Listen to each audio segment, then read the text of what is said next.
এই জন্য আল্লাহ পাক রব্বুল আলামিন বলেন, ওয়ালা তাত্তাবিউস সুবুলা ফাতাফাররাক বিকুম আন সাবিলি, ওয়ালা তাত্তাবিউস সুবুলা ফাতাফাররাক বিকুম আন সাবিলি। অনেক রাস্তায় দৌড়াদৌড়ি করো না, অনেক রাস্তায় হাঁটাহাঁটি করো না, অনেক রাস্তায় অনুসরণ করো না, তাহলে কি হবে? ফাতাফাররাক বিকুম আন সাবিলি, তাহলে তোমাদের রাস্তা আলাদা হয়ে যাবে। ভাইরা আমার, প্রসঙ্গক্রমে বলতে হয় যে আসলে আমাদের সমাজে একটা সময় দেখেন উপমহাদেশে ভারত, পাকিস্তান, ইন্ডিয়া, এই যে ভারতে উপমহাদেশের ম্যাক্সিমাম মানুষ হানাফি মাযহাব মেনে চলে, ম্যাক্সিমাম মানুষ হানাফি মাযহাব মেনে চলে। আর পৃথিবীতে 4টি মাযহাবের প্রচলন খুব বেশি। এর মধ্যে একটি হচ্ছে হানাফি, একটি হচ্ছে শাফিঈ, একটি হচ্ছে মালিক, একটি হাম্বলি। হানাফি মাযহাবের প্রণেতা তিনি হচ্ছেন নু'মান ইবনে সাবিত, ইমামে আযম আবু হানিফা রাহমাতুল্লাহি আলাইহি। আর শাফিঈ মাযহাবের প্রণেতা হচ্ছেন ইদ্রিস, মুহাম্মদ ইবনে ইদ্রিস আশ-শাফিঈ রাহমাতুল্লাহি আলাইহি। এবং মালিকি মাযহাবের প্রবক্তা, এটা যার মাধ্যমে উদ্ভব হয়েছেন তিনি হচ্ছেন ইমাম মালিক রাহমাতুল্লাহি আলাইহি। আর হাম্বলি মাযহাবের প্রণেতা হচ্ছেন ইমাম আহমদ ইবনে হাম্বল। তো ইনারা জগৎ বিখ্যাত এক একজন আলেম। ইনারা বিভিন্ন ওই সময়ের সমসাময়িক সময়ের সবথেকে বড় জগৎ বিখ্যাত আলেম ছিলেন। বিভিন্ন কাজ তিনারা করে গেছেন, যেই কাজ আমরা এরপরে আর করতে পারি নাই। ভাইরা আমার, তো মুসলমান তারা দিন ইসলাম মানবে, কোরআন হাদিস মানবে।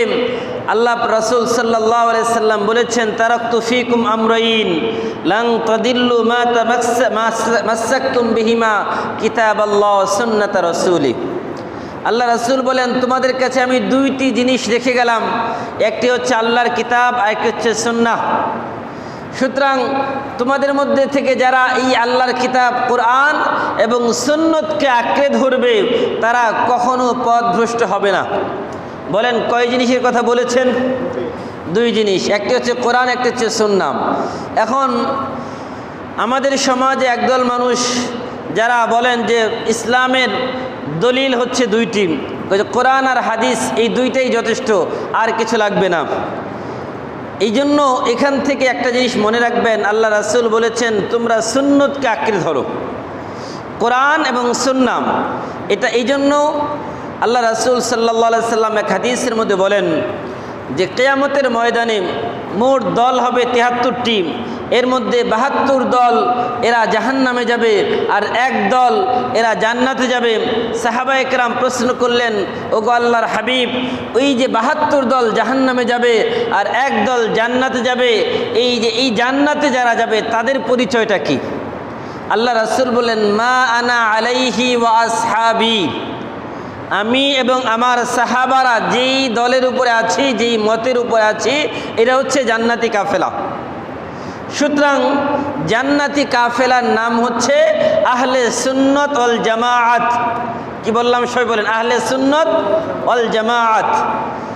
আর আমাদের সমাজের মধ্যে এর বিপরীতে আরেকটা নামও রয়েছে, আহলে হাদিস, আছে না? একদিকে আহলে সুন্নত ওয়াল জামাআত, এটা হচ্ছে জান্নাতি কাফেলা। আর এর বিপরীতে আবার যদি কেউ নিজের নাম ধারণ করে আহলে হাদিস, তাহলে কি 2টার মধ্যে সংঘর্ষ হয়ে যাবে না? তাহলে জান্নাতি কাফেলা আল্লাহ রাসূল বললেন তার নাম হচ্ছে আহলে সুন্নত ওয়াল জামাআত। আহলে সুন্নত মানে কি? আহলে সুন্নত মানে হচ্ছে যারা রাসূলের সুন্নতের অনুসারী।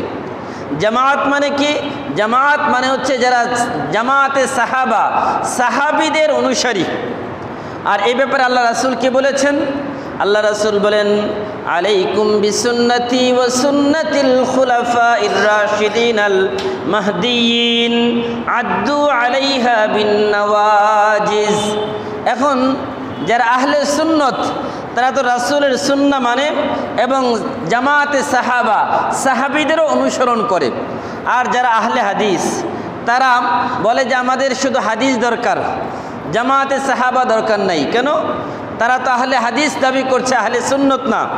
আহলে সুন্নতের ব্যাপারে আল্লাহ রাসূল বলছেন যে আমার সুন্নত এবং আমার সাহাবীদের সুন্নত এগুলোকে আঁকড়ে ধরো। আলাইকুম বিসুন্নতি, আমার সুন্নত এবং আমার খুলাফায়ে রাশিদিনের সুন্নত এগুলোকে আঁকড়ে ধরো। আলাইকুম বিসুন্নতি ওয়া সুন্নাতিল খুলাফাইর রাশিদিন মাহদিয়িন, খুলাফা রাশিদিন যারা হেদায়েত প্রাপ্ত, যারা সঠিক পথের উপর রয়েছে, আদ্দু আলাইহা বিন নওয়াজিস। আল্লাহ রাসূল বলেন তোমরা আমার সুন্নত এবং খুলাফায়ে রাশিদিন তাদের সুন্নতকে দাঁত দিয়ে কামড় দিয়ে ধরো। কোন দাঁত? সামনের দাঁত না, বলছেন যে চাপার যে দাঁত আছে ভিতরে, এই ভিতরের চাপার দাঁত দিয়ে কামড় দিয়ে শক্ত করে ধরো যাতে করে না ছুটে যায়। এখন আমি আপনাদের কাছে জিজ্ঞাসা করতে চাই, আমরা যে জুমার নামাজ আদায় করতে আসি, আমার কথা একটু বুঝবেন, খেয়াল করেন। জুমার নামাজের প্রথম আজান যেটা দেন আল্লাহ রাসূলের সুন্নত অনুযায়ী দেওয়া হয়। দ্বিতীয় আজান যেটা খুতবার আগে দেওয়া হয়, আল্লাহ রাসূলের জামানায় এই আজান ছিল না। বলেন, এই আজান ছিল না। এই দ্বিতীয় আজান শুরু হয় উসমান রাদিয়াল্লাহু তাআলা আনহুর জামানা থেকে। কোন জামানা? তাহলে আমরা রাসূলের সুন্নত মানি প্রথম আজান দিয়ে। আল্লাহ রাসূল বলেছেন খুলাফায়ে রাশিদিন আবু বকর, উমর, উসমান, আলী তাদের সুন্নত মানার কথা আল্লাহ রাসূল বলেছেন, আর উসমানের সুন্নত মানি দ্বিতীয় আজান দিয়ে, ঠিক কিনা? এখন যারা খুলাফায়ে রাশিদিনকে মানে না তারা কি দ্বিতীয় আজান দেয়? দ্বিতীয় আজান দেয় না। তো অনেক মসজিদে যাবেন তারা এক আজান দেয়। কয় আজান দেয়? এখন আরেকটা হাদিস আপনাদেরকে শোনাই। আমরা রাসূলের সুন্নত মানি এবং সাহাবীদেরও যে হাদিস সুন্নাহ মানি এটা বোঝানোর জন্য। তারাবির নামাজ আল্লাহ রাসূল সাল্লাল্লাহু আলাইহি ওয়াসাল্লাম 3 দিন মসজিদে পড়েছেন জামাতের সাথে। কয় দিন? বলেন কয় দিন? আর ওমর রাদিয়াল্লাহু তাআলা আনহু পুরা 1 মাস 27 দিন পড়েছেন জামাতের সাথে। তো 3 দিন আমরা জামাতের সাথে পড়ি রাসূলের সুন্নত মেনে, আর 27 দিন আমরা জামাতের সাথে নামাজ আদায় করি ওমরে ফারুকের সুন্নত মেনে। তাহলে রাসূলের সুন্নত মানা হয়ে গেল এবং ওমরে ফারুকের সুন্নত মানা হয়ে গেল, ঠিক কিনা? তো আমরা রাসূলের সুন্নত মানি, সাহাবীদের সুন্নত মানি। আল্লাহ রাসূল সাল্লাল্লাহু আলাইহি ওয়াসাল্লাম তিনি বলেছেন জান্নাতি কাফেলার নাম কি? সবাই বলেন, আহলে সুন্নত ওয়াল জামাআত। জান্নাতি কাফেলার নাম কি? সবাই মুখস্থ করেন, আহলে সুন্নত ওয়াল জামাআত। বলেন কি নাম কি?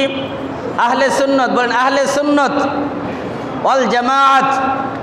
আহলে সুন্নত, এটা ক্লাস মনে করতে হবে, এগুলো মুখস্থ করে যেতে হবে, শুধু শোনার জন্য বলছি না। আহলে সুন্নত ওয়াল জামাআত। বলেন আহলে সুন্নত ওয়াল জামাআত। শুধু শুনলেন, মনে রাখলেন না, তাহলে আমার বলা দ্বারা কী লাভ হবে? আল্লাহ রাসূলকে যখন বলা হলো ওই ৭৩ দলের মধ্যে ৭২ দল জাহান্নামী আর 1 দল জান্নাতি, ওই জান্নাতি কাফেলার নাম কি? আল্লাহ রাসূল বললেন মা আনা আলাইহি ওয়া আসহাবি।